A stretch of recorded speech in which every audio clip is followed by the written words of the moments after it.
Руки не машете, да? Нет, ты хоть выключай, когда уходишь. Дулкынлану.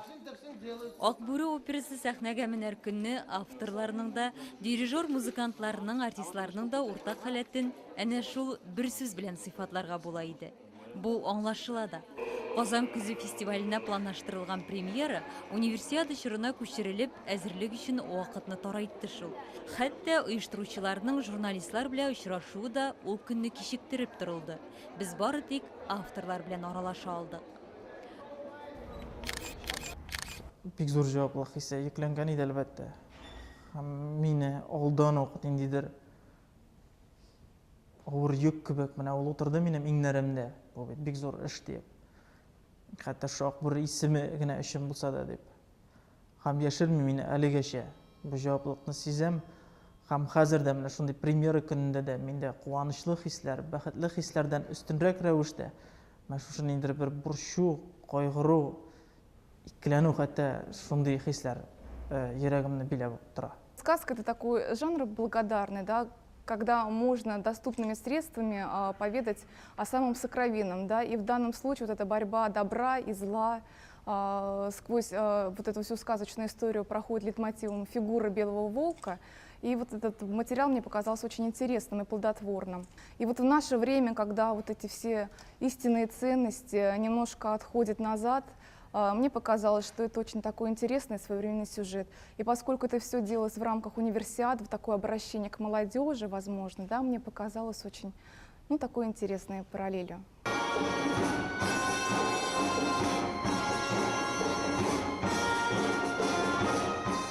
Акбүре көтелгән сәхнә әсәре. Татар операсы куела дигән хәбәр күптән җәмәгатьчелекнең игътибарын җәлеп итте. Универсиада паркында халыкның күп булуы беренче чиратта әнә шуңа бәйледер. Әлеге куелышта төп партиялар яшьләр тарафыннан башкарылуы аерым мәгънәгә ия.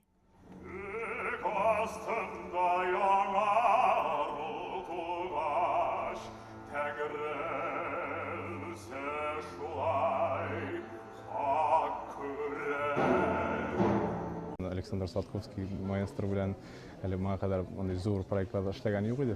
Без аның белән бер-беребезне әйбәт аңлыйбыз. Менә бу дирижерлар, кайбер дирижерларны яшьләр яхшы аңлыйлар. Кемнәрдер авыррак бирелә. Миңа бик тә җиңел бирелә аңлаш. Миңа бу роль команданың бик якын. Теге шешләрне дә үзгәрткәннәр инде. Үзем дә бик яратам бу рольне. Чөнки үзем музыкасы да бик матур, либреттосы да бик әйбәт, симфоник оркестр белән эшләргә дә мин бик горурланам. Образны төзү өчен, рольгә керү өчен дип әйтик инде, әлбәттә безгә костюмнар бик булышлык итә, бик булышлык ясый. Күрәсең, бик матур тегелгән, бик матур ясалган. Монда дәүләт ансамбльнең костюмнары, шул чорга керү, тагын әйтәм, рольгә керү дип әйтим инде, аңа бик булышлык ясый. Миндә генә түгел, ул әлбәттә хан сарайын күрсәткәндә дә, ханның киемнәре дә бик бай, бик шундый матур итеп эшләнгән. Шуңа күрә костюмнар белән проблемалар юк. 21 гасыр вакытыннан язылган опералар бик әз, татар телендә язылган аңардан да сирәкрәк. Һәм менә мондый көчле безнең милли рухыбызны күтәрер өчен, безнең ата-бабаларыбызның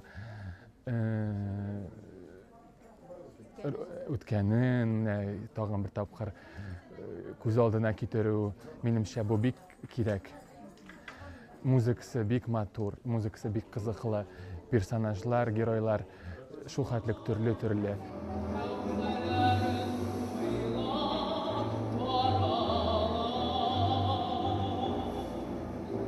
Татарстан Республикасының симфоник оркестры бу проектны дөнья премьерасы дип тәкъдим итеп бераз ашыккан әлбәттә.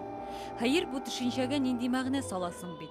Әгәр дә тамашачыларның төрле илләрдән килүен истә тотсаң, бу чыннан да шулай.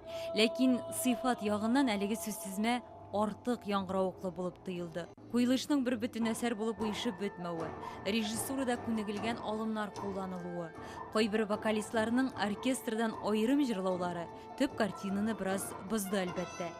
Ләкин ничек кенә булмасын, Акбүренең татар халкына кайтуы үзе үк кадерле.